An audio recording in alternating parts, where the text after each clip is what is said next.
شروع اللہ کے نام سے جو بڑا مہربان اور نہایت رحم کرنے والا ہے۔ اللہ کی لعنت ہوتی ہے ان تین عورتوں پر۔ یہ تین قسم کی عورتیں جنت کو بھول جائیں۔ دوستو، اس ویڈیو میں آگے بڑھنے سے پہلے اگر آپ لوگوں نے ابھی تک ہمارے یوٹیوب چینل عورت ہب کو سبسکرائب نہیں کیا تو اس چینل کو سبسکرائب کر لیں اور ساتھ ہی لگے بیل آئیکن کو بھی پریس کر دیں تاکہ تواتر کے ساتھ ہماری ویڈیوز آپ تک پہنچتی رہیں۔ دوستو، آج میں آپ کو ان تین قسم کی عورتوں کے بارے میں بتاؤں گا جن پر اللہ اور اس کے رسول نے لعنت فرمائی ہے۔ وہ تین قسم کی عورتیں کون سی ہیں جن پر اللہ کی سخت ناراضگی ہے اور لعنت فرمائی گئی ہے؟ ان پر اب تک کا تذکرہ آپ کو بتاتا چلوں گا۔ میں آپ کو سب سے پہلے وہ عورت کے بارے میں بتاؤں گا جو کسی کی جانب لورک جانے والی اور معمولی سی بات سے کسی کو اپنی طرف مائل کر دینے والی عورت، اور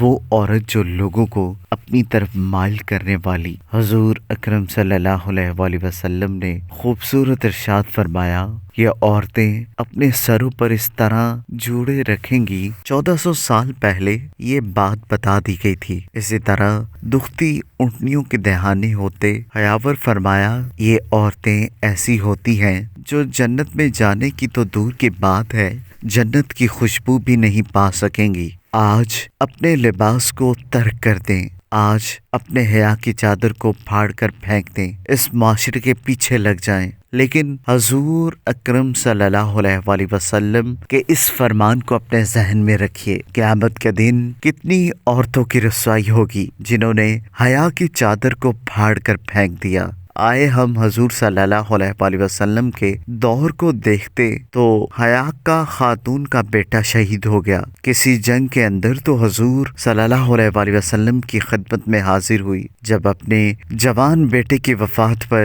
حضور اکرم صلی اللہ علیہ وآلہ وسلم کی خدمت میں حاضر ہوئی تو صحابہ نے کیا دیکھا کہ اس عورت کا پورا جسم پردے میں لپٹا ہوا تھا۔ بیٹے کی وفات پر بعض اوقات لوگوں سے شرعی ضابطے چھوٹ جاتے ہیں، لیکن اس عورت نے اپنے پردے کا خوب اہتمام کیا ہوا تھا۔ صحابہ نے تعجب کرتے ہوئے کہا کہ تم نے اس وقت بھی اپنے پردے کا بہت اہتمام کیا ہوا ہے؟ تو اس عورت نے جواب دیا، میرا بیٹا فوت ہوا ہے، میری حیا تو نہیں، میری حیا تو ابھی بھی باقی ہے۔ اور ایک جگہ پر لعنت کا تذکرہ کیا گیا۔ حضور اکرم صلی اللہ علیہ وآلہ وسلم نے اس عورت پر بھی لعنت کا ذکر فرمایا جو قول و فعل، چال چلن وغیرہ سے اپنے خاوند کی ناراضگی کو پالتی ہے۔ میاں اور بیوی کو ایک دوسرے کی ضرورت اور تکمیل کے لیے بنائے گئے ہیں۔ یہ رشتہ ہی ایسا ہے کہ بیوی جب اپنے خاوند کی ضرورت کو ہی نہ پورا کرے تو حق زوجیت کو پامال کر رہی ہے جس کا اس نے نکاح کے وقت وعدہ کیا تھا۔